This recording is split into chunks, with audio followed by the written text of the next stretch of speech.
Hello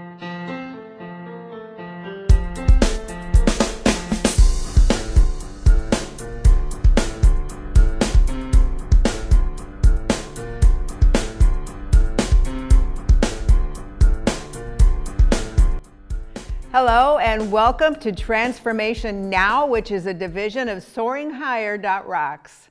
My intention is to have programs with tips, techniques, and tools and interviews that you can start using immediately and ones that will last a lifetime. Hi, I'm Rita Rocker Kraft, and as a speaker, author, and trainer, my heart is to really help you in all areas of life: self-esteem, self-image, all of your communication skills, relationships, career development, professional image, business etiquette. And so I just welcome you today and look forward to sharing some great information with you. Today we're going to talk about Let's Get Started and Rock Your World. And just to let you know, one of my books is called Hope at the End of Your Rope: Steps to Rebuild Your Life. And so the information that I'm sharing with you in today's program and the next one will all be from this book. It helps with a lot of powerful tools for you. So let's get rolling. You know, we all have the power within us to be revived, restored, rebuild, and, just release new things into our lives, no matter how rough it might have been in the past. And so God is really the true architect of your life, and together you can build a new life if you need, or a certain area of your life. So we talk about in the book, Hope at the End of Your Rope: Steps to Rebuild Your Life. And I know probably just about everybody that's listening at some time or other has felt like they were literally at the end of their rope. They couldn't go on, they couldn't go forward.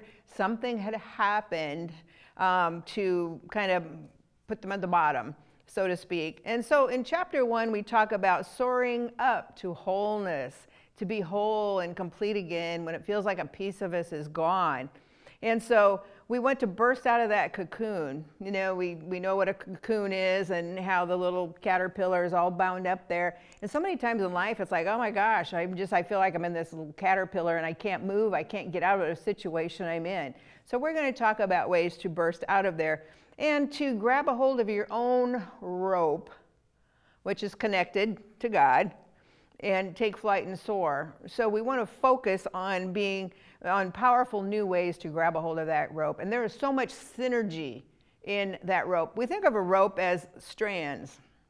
And these strands could be wire, they could be plastic, they could be something like hemp or jute products.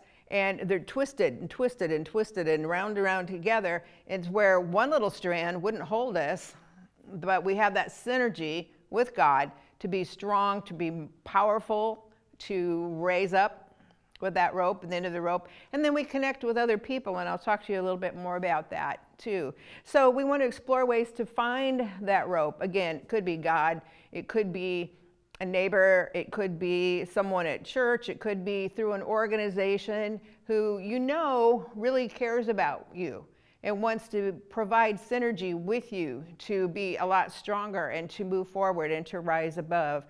And so we think about your power is in your ability to respond to a situation. We have so much power, we have so many choices that we can make as to whether we're going to let an incident or something that happened in our lives keep us down, drag us down, be depressed, be miserable. And trust me, I've been through just about every one you could think of. Or if we're going to look the other way, make a choice to use those things we've gone through to help other people and to climb higher. And so that's what this is all about. Think about the choices that you make. I've certainly thought a lot about the choices that I've made in my past that were very destructive, very devastating. But we choose how happy we will be in any situation. And so think about that. And let your spiritual muscles, when you have time with God, build you up so that you have the muscles to really get out in the world and thrive and have the job you love and the relationships you love and the home you love and all of those things. So we think, God can and will establish our steps if we ask him to. Now, I'll be honest with you, I've been waiting literally half my life for some of the things that I felt he was giving me to actually be manifested. But even though I get frustrated and discouraged sometimes, it's like, no, those desires are in me, and I know that they're from God. And so when you have desires that you've had forever, those are from him. And so you just need to keep going forward. So many times we have things that are impacting us in our life. It could be guilt.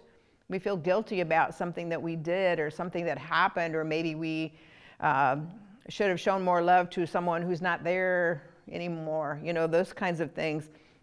And so we affirm that we're no good, that we don't deserve a good relationship, that we're poor and we're always going to be poor.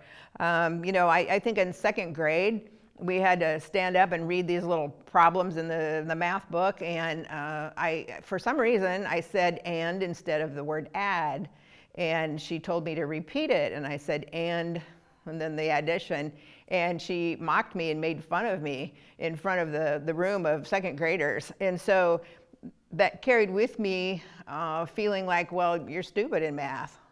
And so I had a hard time with that sometimes. And then I remember in third grade, and I thought I was a nice, quiet little person, but she didn't really treat me very well, and seemed to look down on me a lot. And then when we took our scholastic aptitude test, the SAT tests, that were national tests in third grade, I got a 97%. So, I finally realized, hey, you're not a dumbbell.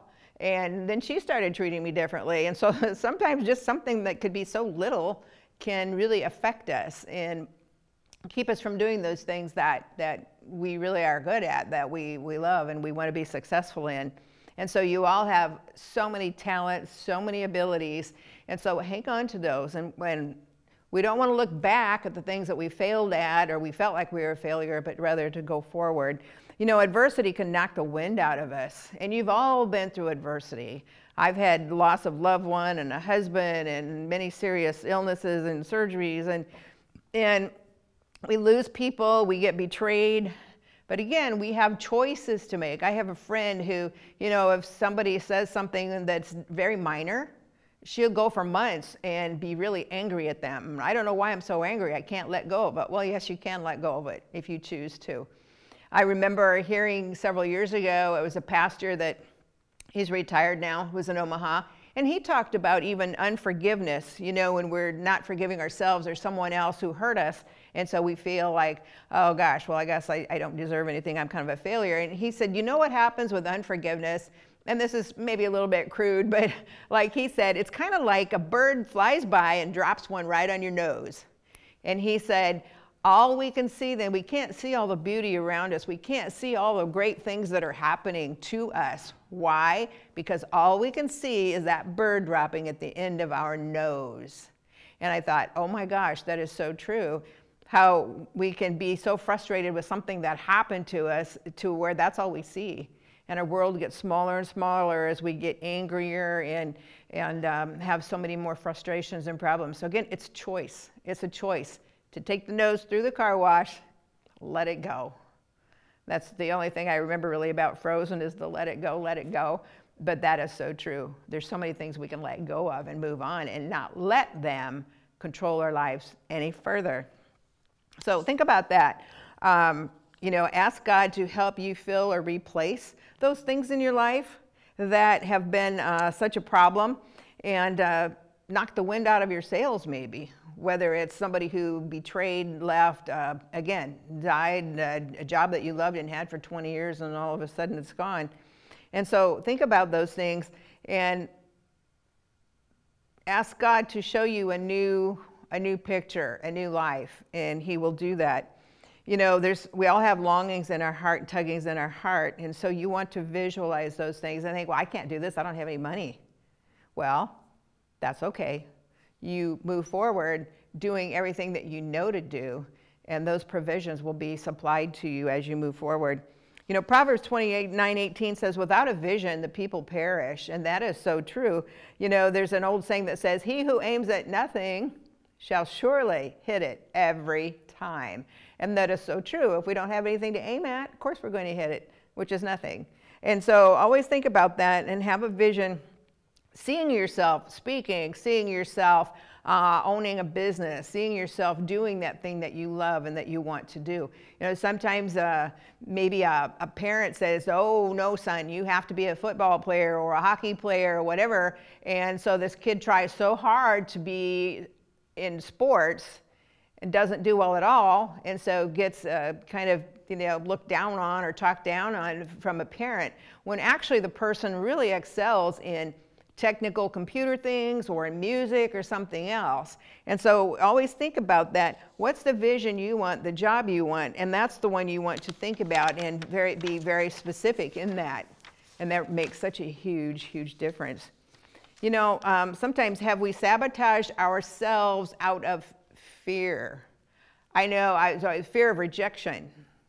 Oh, I'm not even going to try. I'm not even going to start to do this. Why? Because if I fail, then people are going to reject me. Or a fear of failure. Why should I? I was told I never could amount to anything, so I'm not even going to try. Fear of abandonment because somebody left that was important to you. And so many times we're gifted, we're talented, we have everything we need, but that fear of rejection, failure, or abandonment comes in and goes, So those are things that we need to overcome to go forward and reach our goals. You know, and thinking, oh, I can't, I won't, I'll never be able to do that. No, that's not true at all. You can go forward. Has someone else sabotaged you out of their fear? It's not only just our fears. If someone's afraid that you're going to excel, and so at that point they won't be in your life anymore, they don't want you to rise above their level. And so sometimes their fears will be put on you. So think about that, because a lot of times it's someone else's fear that then tries to hold you down any way they can think of in order to keep you with them at their level. And so always think about that too. It's not only your fear, but a lot of times it's other person's fears and judgments that will cause a determination of not to try something that you really are gifted at, you're very good at, that you would really, really love to do. So think about that. What must be removed and adjusted to clear your path? And again, and I've talked about this before, someone that's holding you back, a person, place, or thing. And so if you would just sit down and think about the things that are holding you back. Now, sometimes it's because you're caregiving and you have to care for someone. But what can you do to get out and do some things that would still be where you could serve other people, and, do the job, join an organization that you would love to get you out and away for a little bit. So again, it's choice. What kind of choices? I made lots of very destructive choices because of feeling unworthy, and that's what I got more of. So I had a friend a couple weeks ago say, we choose our happiness by the choices we make. We can be happy by the choices we make. So even if it's someone I've seen that plays a guitar and has no arms, or a gentleman named Bob Whelan who had his legs blown off in Vietnam and he walked across America on his hands and his trunk of his body. We make choices. I know a lady right now who's been involved in pageants. She's married, she's a mom, but she's fighting multiple sclerosis. And she could very well just be sitting there and, oh, well, it's about time for me to get in a wheelchair. But she's a powerhouse, an absolute powerhouse. And so again, it's her choice to go out there and make big impressions on people to really help them to overcome the things that they're dealing with too. So again, think of choices. What choices am I making? That's so important. It is not how the journey starts, but how we finish it. Okay? So no matter what's happened, how you started, how you want to finish it. You do not have to see the whole picture, the whole staircase, just the next step. And that could be through all kinds of ways that I've mentioned before, classes or things that we could do. In chapter 2, I talk about soaring from the pit to the mountaintop. I've even had visions about that before, about struggling, trying to get to the mountaintop, and then being able to be released into doing what I've been called to do. And so you have the power to move onward and upward, but what are you focusing on? If you focus on that upper place, that's where you'll go, and not focus on the valley that maybe you're dealing with right now. Tough but life-changing lessons. Think about a few tough, life-changing lessons that you've been through and what you've actually gained through something that might be really tough. So stop and think about this as I talk about it a little bit. Maybe you were finally able to tell people, no, I'm sorry, I don't have the time, instead of being overburdened. It could be that there were things that you needed to say that were tough. You know, if you were abused and now you can be an advocate for people who are going through that and show them their power and their strength and new job skills and things like that. You learned a lot in something tough that now you're able to share with someone else. All of the things that I've gone through and the abuse, I'm able to help other people who are going through that. All the surgeries and things I've gone through, now I'm able to help other people who are going through that. So how have the tough things, turn it around so you can look at it in a positive way, been able to help you grow, to be stronger, and to be able to go out and help other people? So there are so many steps that we can do to recreate our lives. And think about limits. Sometimes we have to limit things. Oh, gee, you know, I mean, like me years ago, I used to go to the bar all the time just because I was lonely and I wanted to get out of my apartment. Sometimes instead of working on a project that will actually help somebody grow and be strong, it's like, oh, well, you know, this person wanted me to sit and watch TV all night. And so we watch TV all night. And what are we accomplishing? Nothing. You know, so there are a lot of times things that we can do to incorporate into our lives that will actually help move us towards that goal and the new things in life. It could be art lessons, music lessons. You've always loved a guitar or piano. You know, what can you learn from that? Maybe dance lessons, but okay, there's no money. Okay, and then I turn on Google, I look at YouTube, and I learn some dance lessons so I can go out and then be confident and comfortable and have fun with it. Major new hairstyle and think, okay, you know, I just really need a do-over. So I'm going to go and I'm going to get my hair cut and I'm going to have a whole new color and I'm going to do something fun. And so think of things that you can do that will really transition you and you'll feel so much better about it. Or be a volunteer. If you have a heart to help kids, you have a heart for people who are going through a lot of illness, join an organization, be a volunteer when you can. And the more you help other people, the better you feel, the stronger you feel. And you meet new people that way too. If you have to establish a new normal and start over in your life, one of the best ways to do that is to get out there, start visiting people, start doing things to build other people's lives up. And you will just feel awesome. You'll feel so much better about yourself. You know, setting new healthy boundaries of what you will accept and what you won't accept. And sometimes that's hard, and I've had to do that too in relationships, you know, because people treat us the way we treat ourselves. So I was like, no, this boundary's up now. You're not going to call me at the last minute. You're not going to treat me this way or speak to me this way.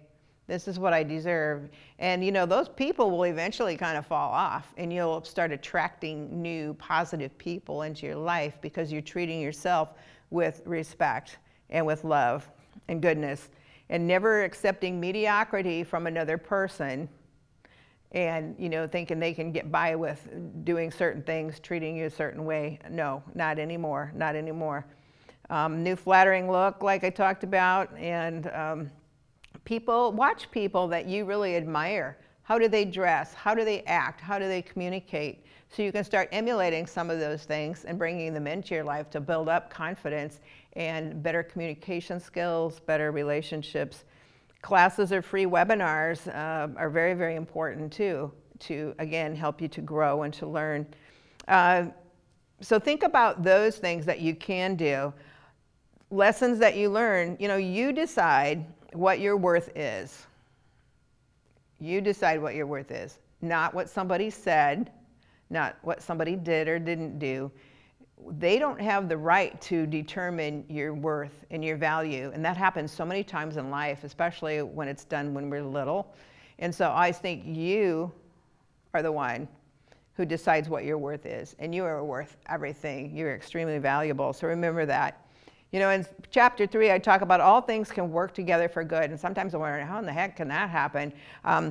Because I remember when I was at the Mrs. America pageant and my husband was dying of cancer, and I thought this was one of the worst times in my whole life. And then exactly a year to the day later, I was sleeping on a rock porch in Haiti covered with bug bites and smelling the stench and everything that was around there. And I realized at that time, all things could work together for good, because I was able to take those experiences I had, the hardships, and I was able to help people that were having hardships over there.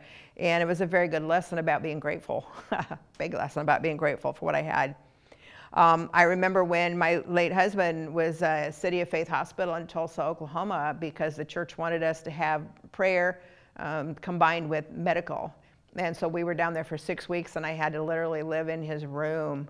And a couple times when he was in ICU, I really didn't have any place to go but in the lobby. And so I finally got to the point when I felt completely abandoned and forsaken by God and everybody else. I kept hearing, "This too shall pass." And I really want to encourage people that, you know, when you're going through a really tough trial, as I was speaking with Jay West earlier on his program, it was like we go through things to get to the goal. And so remember that as well, going through that. And so other areas too, it could be, again, like I said, unforgiveness. And so remember the car wash story, because that is so critical. You know, hope leaves the past for a new beginning. And again, we have to establish a new normal sometimes. And sometimes we get tired of waiting, and so we take shortcuts. Well, what could those shortcuts be? It's like, well, darn, I'm not getting anywhere in my career. I'm going to quit school. So we quit college courses when they're actually training us to do the thing we want to do.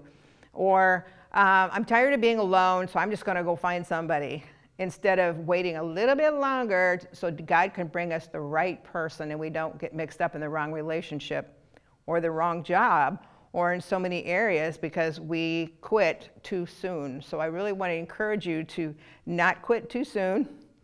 If you're ready to on something because you're tired of waiting, because I've been waiting for some things most of my life that I'm still waiting for. So don't quit too soon, because if we quit college, we left church, maybe we didn't relocate, or we did relocate and it wasn't the right timing, it wasn't the right area. And so I just want to encourage you, unless you have total peace in your heart that your decision is right, then I would really encourage you, hold on a little longer and don't jump into something because you're tired of waiting. Because if it doesn't feel good inside and you feel really stressed inside, that's a sign that, whoa, it's a little too soon, okay? So you want to wait on that as much as you can. I mean, I've seen people who, because of turnarounds in their life, you know, young people that ended up living in shelters, and yet go to Harvard and Yale, and you know, a little girl who was in the Miss Teen USA pageant, which I have mentioned before, but how she had a foster mom and a $39 evening gown, and she won the national pageant because she wasn't going to let her life, what was happening in her life, to keep her from her dreams and her goals. And so there's all these people, all these things that can happen, and yet we have to turn around and always think of what's best for you, not what someone else says is best for you. And then, you know, your heart's desire. Maybe I need to finish school. Maybe I need to take some online classes. Maybe I do need to move to a new city and totally get away from the people who are holding me back. So don't allow others to determine where you're going, because you're going up, you're soaring, you're going higher. So letting go and moving forward is very, very important. And there's so many personal areas that are involved in that.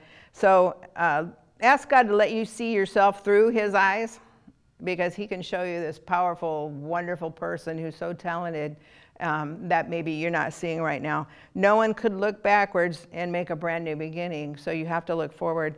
I remember hearing the other day a lady named Joan Hunter, and I remember when her parents were in ministry, and she was talking about her heart being so broken. Her husband went to an alternate lifestyle, had been messing around on her, and she had breast cancer, and she was totally broke. And there were so many things. You can look up Joan Hunter's story. It is powerful. And she had gone through so much that her heart was failing, and they said it was literally a broken heart. I guess you can literally, physically have a broken heart. She said her heart was literally shredded. I don't know exactly what extent, but talks about having gone through all that. And she said God literally gave her a new heart in her. She's like 60, and she said a few weeks ago she went to the doctor for a checkup, and her cardiologist was like 42 years old, and the cardiologist was looking over her test, and she went, whoa. And Joan said, well, you know, when you see a doctor go, whoa, you wonder what's going on. And she says, I cannot believe your heart. It's like, it's younger than mine. It's healthier than mine. And so even if you have a broken, shredded heart, that can be healed, that can be restored, it can be made whole. And please trust me on that, because that's really true. And you can look up Joan Hunter's story and think, you know, you can make a new ending to the story of your life. So just a couple more minutes here. Overcoming the demons that keep us captive is so important. And those would be all kinds of negative lifestyles, negative thoughts, things that we're dealing with. And so God has equipped us. You know, there's a scripture that says, the eyes of the Lord move to and fro throughout the earth, that he may strongly support those whose hearts are completely his. Well, what does the word support mean? It means to bear the weight of, hold in position, prevent from falling, sinking or slipping, to keep one's spirit from failing during stress, to lend strength, to provide or maintain by supplying with money or other necessities.